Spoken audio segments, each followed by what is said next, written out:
এই মাটির উপরে দাঁড়াইয়া মদের বোতল নিয়া মাতলামি করেছো।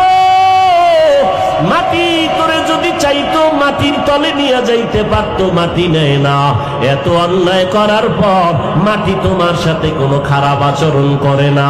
মিনহা খলাকনাকুম, এখান থেকে সবক নাও। মাটি যেমন নরম, তুমি মাটির সৃষ্টি মানুষ, তুমিও নরম হইয়া চলো। মান তাওয়াজা লিল্লাহ রাফাআহুল্লাহ। মাটি যদি নরম না হইতো তাহলে এত ফলের গাছ এই জমিনে হইতো না। জমিনের মধ্যে যেই জায়গাটা নরম ওই জায়গায় ফসল ভালো হয়, ঠিক নি? জমিনে সর সম্বল বর নয়ার বরু তখমে আমল জয়ে মে গরদা। জমিন যেইটা নরম ওখানে ফসল বেশি হয়, ফসল বড় ভালো হয়। যেই মানুষ নরম হইয়া চলবি ওই মানুষের মর্যাদা আমি সবার উপর উঠায় দিব। এরে মাটির মানুষ, মাটির মতো নরম হইয়া চলো। গরম গরম ভাব দেখাইও না। মানুষ কেন গরম ভাব দেখায়? কয় গরম জিনিস ভিতরে আছে এই জন্য গরম ভাব। কয় কি আছে? কয় টাকা। টাকার গরমে গরম গরম ভাব। বলে আর একজনের টাকা নাই, সেও দি গরম ভাব দেখায়। কি বুঝি? কয় তার কাছে ক্ষমতার গরম, এই জন্য গরম গরম ভাব দেখায়। কারুন ক্ষমতা টাকার গরমে ভাব দেখাইয়া মুসা নবীর সাথে বেয়াদবি করে ফেললো। আবারও দিক দিয়া মুসা নবীর সাথে বেয়াদবি করে ফেললো। নমরুদ বেয়াদবি করলো ক্ষমতার গরম দেখায়া ইব্রাহিম নবীর সাথে। আর একজনের টাকা নাই, ক্ষমতাও নাই, সে দেখি আবার গরম গরম ভাব দেখায়। সালাম দিলেও দেয় না, দেয়ও না। কি ভাব, কি ভিতরে পুঁজি আছে গরম? কয় আছে। কয় কি? কয় এলেম বেশি। এলেমের গরম। আমার মতো বড় বক্তা কেউ নাই, আমার মতো বড় মুহাদ্দিস কেউ নাই, আমার মতো বড় মুফতি কেউ নাই। আল্লাহ কয় তুমি এলেমের গরম দেখাও, আমি অনেক কিছু জানি, অনেক কিছু জানি, অনেক কিছু জানি। আল্লাহ কয় কোরআনের দরজার মধ্যে আমি কয়েকটা অক্ষর দিয়ে তোর অহংকার জবাই দিয়া দিলাম, আলিফ লাম মিম। তুই যদি জানো আলিফ লামের তাফসীর কইরা ভিতরে ঢোক। ওখানে গিয়া কেন কও আল্লাহু আলামু বিমুরাদিহি বিযালিকা? আলিফ লাম মিমের বিষয় আমি কিছু বলতে রাজি না। আমার মাওলার রহস্য ভালো জানেন। আল্লাহ কয় এতই কিছু জানো, কোরআনের দরজায় তোরে মাথা নত করে দিলাম। যদি নত হইয়া ঢুকো তো কোরআন থেকে বরকত পাবি। আর মাস্তানি যদি করো, আমি কারো তাফসীর পড়ব না, নিজে নিজে নিজে নিজে পণ্ডিতি করব, তাহলে দুনিয়ার মানুষ তোমাকে থুথু নিক্ষেপ করবে। মেরা জাজু করদন বেহিসাব খলকেরা দাদন জওয়াবে বাসওয়াব হকনা দারত দোস্তে খলকা জারেরা মিস্তে ই খসলত একে দিনদারেরা। এলেমের গরম দেখাইও না। যত বড় খতিব দাবি করি না কেন, এই বাংলাদেশের মানুষ খতিবে আজম সিদ্দিক আহমদ রহমতুল্লাহ আলাইহি এর মতো বড় দামি হওয়া যাবে না। ও আল্লাহর গোলাম, নারীরা পুরুষ পুরুষ ভাব দেখায়, আছে না নাই? শহরে বাজারে দেখো নারীদের ঢল, পর্দাবিহীন তারা করে ঝলমল।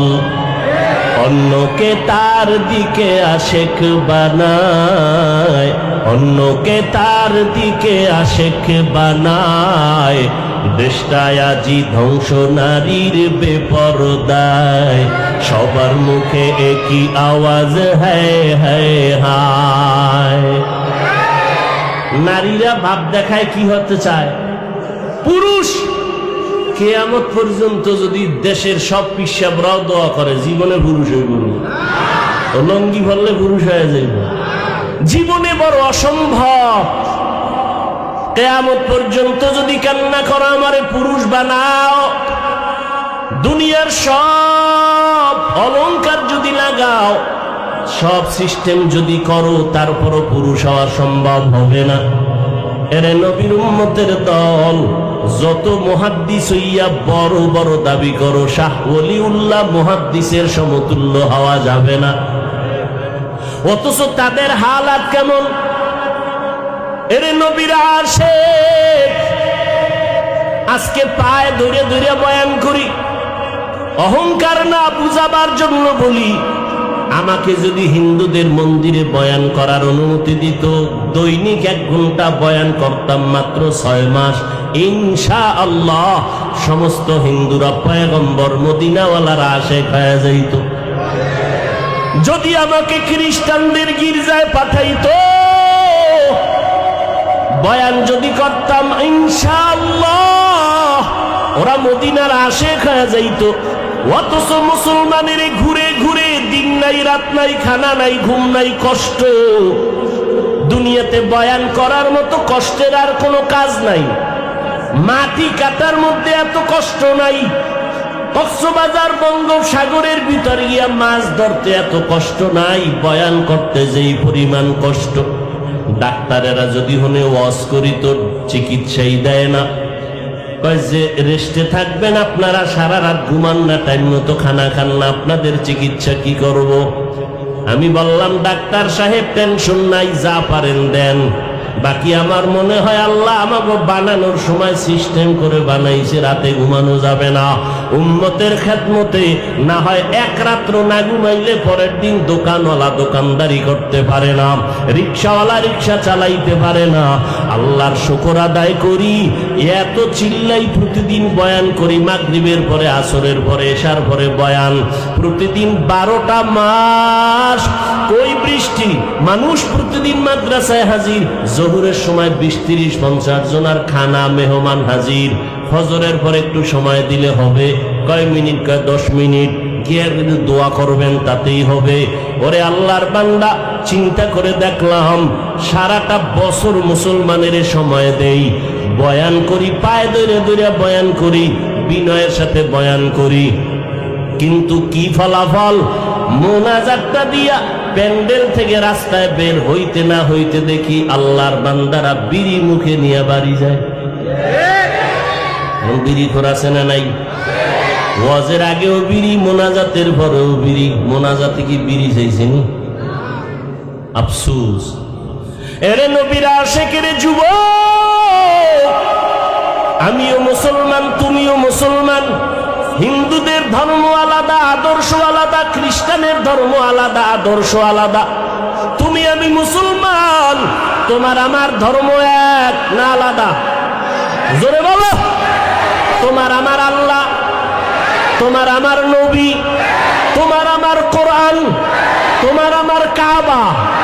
তুমি আমি দুনিয়াতে আসছি তাও এক, শুধু টেকনাফওয়ালারা লুঙ্গি ভরে আসছে, সব এক। আমিও যেইভাবে দুনিয়াতে আসছি তুমি আসছো, বিদায় বেলাও হবে কি না আলাদা? আমি আজ বক্তা নিয়ে বসছি, বক্তা ভাব। তুমি আজকে শ্রোতা, তুমি ডাক্তার, আমি রোগী, আমি ইমাম, তুমি মুক্তাদি। কিন্তু যেদিন সাদা কাফনে ঢুকবা, সেই দিন টের পাবা বাহাদুরি করার মজা কেমন। কে ধনী, কে গরিব, কে এমপি, কে মন্ত্রী, কে টাকাওয়ালা, কে দরিদ্র, কে রিক্সা ড্রাইভার, কোনো ভেদাভেদ নাই। ইমাম সাহেবেরও 3টা সাদা কাফন, মুক্তাদির কপালও 3টা সাদা কাফন, আমি বক্তারও 3টা কাফন, শ্রোতাদেরও 3 কাফন। কাফনে যেদিন ঢুকবা, লেখা থাকবে এটা বড় হুজুরের লাশ। লেখা থাকবে, সব একাকার হয়ে গেছে। সাদা কাপুনের প্যাকেট যখন হয়ে গেছে, কে হুজুর, কে ছাত্র, কে আলেম, কে মূর্খ, ভেদাভেদ নাই। কবরের সাইজও হবে এক। কবরের মধ্যে মাটি দিয়া পাড়াইয়া সবাই যখন বিদায় হবে, ওই কবরে 2 জন ফেরেশতা প্রশ্ন করার জন্য আসবে। আমাকেও 3টা প্রশ্ন করবে, আপনাকেও 3টা প্রশ্ন করবে। আমাকে বলবে না তুমি কত বড় বক্তা, তুমি কত বড় মাওলানা। তোমাকে দুনিয়ার মানুষ সম্মানের চেয়ার আগাইয়া দিত, তোমারে কত মোহাব্বত করে হাদিয়া দিত, কবরের মধ্যে কোনো সম্মান চলবে না। প্রশ্ন তিনটা করা হবে, জবাব দাও। রবের পরিচয় দাও, ধর্মের পরিচয় দাও, রহমাতুল লিল আলামিনের পরিচয় দাও। মদিনার নবী বলেন, কে মাওলানা কে মুফতি ভেদাভেদ নাই, কে বড় লোক কে ছোট লোক ভেদাভেদ নাই। ওই মাটির মধ্যে তুমি আমি একা, অন্ধকারের ঘর। আমাকে যদি ছোট একটা রুমে বালিশ দিয়া বিছনা দিয়া এসি লাগাইয়া এরপরে দরজায় তালা দিয়া কয় তুমি একা ঘুমায় থাকো, ছোট্ট একটা রুমে আমি নড়াচড়া যদি করতে না পারি, আমি চিল্লায় বলবো দরজা খোল। আমি এত ছোট রুমে অন্ধকারে একা একা ঘুমাইতে পারি না।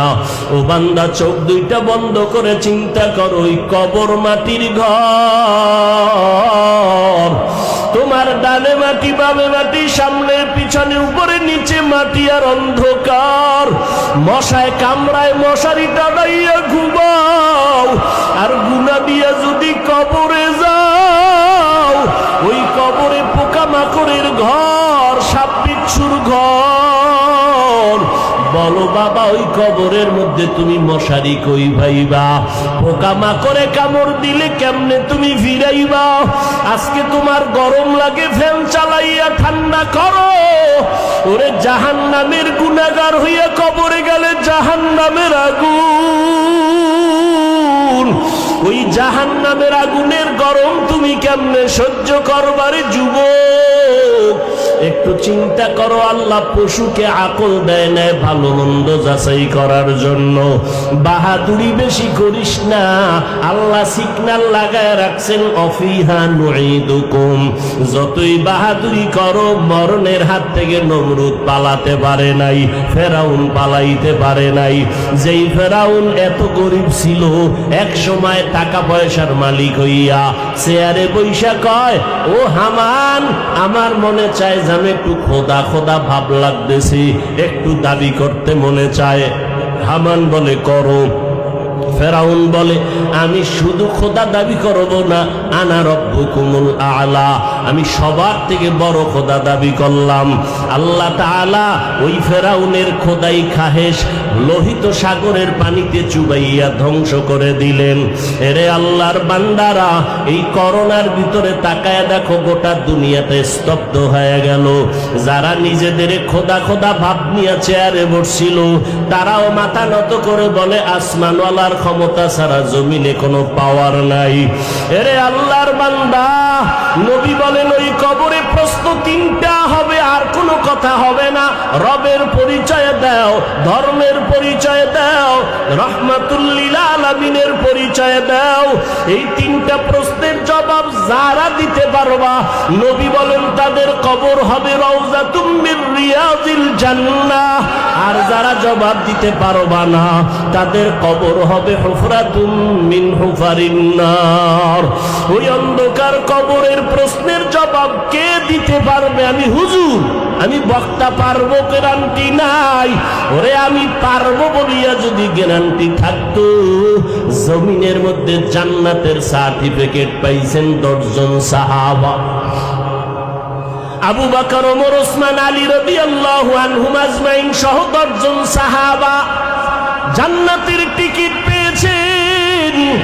আবু বকরের মর্যাদা যদি সারা রাত বয়ান করি শেষ করা যাবে না। কে সে আবু বকর? মদিনার নবী বলেন, সমস্ত মুমিনের আমল যদি এক পাল্লায় ওজন দেওয়া হয়, আমার আবু বকরের নেকের পাল্লা ও ভারী হয়ে যাবে। সেই আবু বকর জান্নাতের টিকিট পাওয়ার পর মায়ার নবীর হুজরার পাশে নবী শুয়ে আছেন। রাতের গভীরে হঠাৎ শুনে কান্নার আওয়াজ। নবী উকি মেরে দেখে মসজিদের ভিতরে আবু বকর নামাজে দাঁড়ায় দাঁড়ায় কান্না করে। আমার নবী বের হইলেন, নামাজ আনতে বললেন। আবু বকর নামাজে দাঁড়ায় কান্না করলেন কেন? আবু বকর বলেন, পয়গম্বর কোরআনের একটা আয়াত আমারে কান্না করায় দিল। কোন আয়াতে কান্না করাইলো? ইন্নাল্লাহা আশতারা মিনাল মুমিনিনা আনফুসাহুম আনফুসাহুম ওয়া আমওয়ালাহুম বিআন্না লাহুমুল জান্নাহ। আল্লাহ বলেন মুমিনের জান মাল আমি কিনে নিলাম, বিনিময়ে মুমিনের জান্নাত দিয়া দিলাম। নবী বলে এটা তো খুশির খবর, এটা তো আনন্দের খবর, এখানে কান্নার কি আছে? আবু বকর বলে নবী আপনি জানেন আমি বড় এক কাপড়ের ব্যবসায়ী, কাপড়ের দোকান দেই।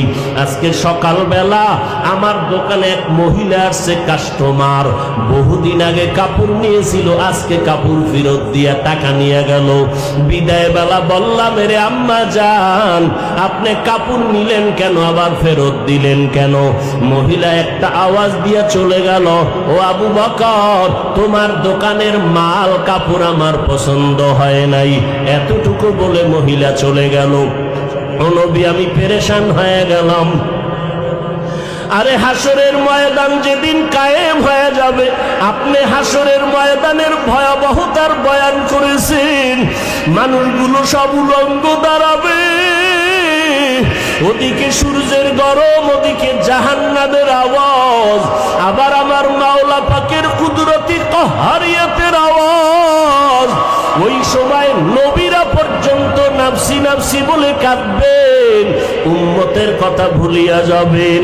মুসা নবী উম্মতকে ভুলে কাঁদবেন, আল্লাহ আমাকে বাঁচাও। ঈসা নবী কাঁদবেন আমার উম্মতকে ভুলিয়া, বলবে আল্লাহ আমাকে বাঁচাও। ইব্রাহিম নবী উম্মতের কথা ভুলে গিয়া বলবে আল্লাহ আমাকে বাঁচাও। সমস্ত নবীরা বেগুনাহ হইয়াও যদি হাসরের ময়দানে নিজের নাফসি বলিয়া কান্না করেন, ওই সময় যদি আল্লাহ সিরিয়ালে আমি আবু বকরের ডাক দেয়, আবু বকর কই, আমি মাওলা পাকের আদালতে যখন দাঁড়াবো, আল্লাহ যদি বলে আবু বকর তোমার যে জান্নাত দিছি বিনিময়ে তুমি কি নিয়ে আসছো বলো, আমি যদি বলি আল্লাহ তেলাওয়াত নাও, জিকির নাও, জিকির করেছি নামাজ পড়েছি নাও, আল্লাহ যদি মহিলার মতো কথাটা বলিয়াই ফালাই, আবু বকর তোমার আমল নিয়া তুমি জাহান্নামে যাও, আমার জান্নাত আমারে ফিরায় দাও। ও আল্লাহ কারণ কি? আল্লাহ যদি বলে আবু বকর তোমার আমল আমার কাছে পছন্দ হয় নাই, যেইভাবে তেলাওয়াত করলে আমি খুশি হব ওইভাবে তেলাওয়াত তুমি করতে পারো নাই, যেইভাবে সেজদা দিলে আমি খুশি হব ওইভাবে তুমি সেজদা করতে পারো নাই, যেইভাবে ইবাদত করলে আমি খুশি হব ওইভাবে ইবাদত করো নাই। ও পয়গম্বর তখন ওই হাসরের ময়দানে আপন কেউ নাই। ইয়াউমা ইয়াফিরুল মারউ মিন আখিহি ওয়া উম্মিহি ওয়া আবিহি। ওরে ভাই ভাইয়ের পরিচয় দিবে না, সন্তান মা বাবার পরিচয় দিবে না, কেউ কারো আপন হবে না। এরে যুবক ও টেকনাফের মুসলমান ও পর্দার আড়ালের আম্মা জান, দুনিয়াতে দেখছেননি কেউ বিপদে পড়লে আপনেরাই তার বন্ধু থেকে দূরে সরে যায়। ছেলের জন্য ছেলে যদি মামলা খায়, বাপ মা বলে এই ছেলে আমি চাই না, দুনিয়াতেই পরিচয় দিতে চায় না, হাসরের ময়দানে কেউ কারো আপন হবে না, পরিচয় দিবে না। আবু বকর কাঁদে নবীজি জাহান্নামের হ্যান্ডকাপ তো আমার হাতে লেগে যাবে, ওই সময় জাহান্নামের আগুন আমার শরীরটাকে ঝলসে দিবে, জাহান্নামের আগুনের গরমে চামড়াগুলো খসে খসে পড়ে যাবে, জাহান্নামের আগুনের গরমে মাথার মগজগুলো টাস টাস করে ফেটে যাবে। এরে নবীরা আশিক উম্মতের দল, আল্লাহ তাআলা বলেন মিনহা খালাকনাকুম, আমি তোমাদের মাটির থেকে বানাইয়া মর্যাদা সবার উপরে দিয়েছি রে গোলাম, এবং এই মাটির মতো নরম হইয়া চলো, গরম ভাব দেখায় না। জান্নাতের টিকিট পাইয়া ওমরের মতো সাহাবী ঈদের দিন দরজায় তালা লাগায় কান্না করেন। আবু হুরায়রা রাদিয়াল্লাহু তাআলা আনহু বলেন, খলিফাতুল মুসলিমিন আজকের আনন্দের দিন আপনি কেন কান্না করেন? ওমরে ফারুক বলতেছেন, ও আবু হুরায়রা আনন্দ তো ওই ব্যক্তি করবে যার মধ্যে কোনো পেরেশানি নাই, আপনার ভিতরে কি পেরেশানি? আবু হুরায়রাকে ওমর বলে, রমাজান চলে গেল, নামাজ পড়লাম কবুল হলো কিনা চিন্তা, তেলাওয়াত করলাম কবুল হলো কিনা চিন্তা, জাহান্নামের আগুন থেকে মুক্তি পাইলাম কিনা চিন্তা। এরে যুবকেরা, এখনো সময় আছে, তওবা করে নাও। মা বোনেরা, তওবা করে নাও। দুনিয়াতে কিছুই না, আজকে থেকে আর নামাজ ছাড়বা না, মা বাবারে কষ্ট দিবা না। ওই মা বাবার দোয়া ছাড়া তুমি সামনে আগাইতে পারবা না রে যুবক। ওই মা বাবার চোখের পানি আর দোয়া ছাড়া পরীক্ষায় ভালো নাম্বার পাইবা না। আল্লাহর কাছে তওবা করো, আল্লাহ আজকে থেকে মা বাবার দোয়া নিয়ে চলবো, উলামায়ে কেরামের পরামর্শ নিয়ে চলবো, নবীজির সুন্নাত অনুযায়ী চলবো। আল্লাহ আমাদের সবাইকে কবুল করেন, বলেন আমিন।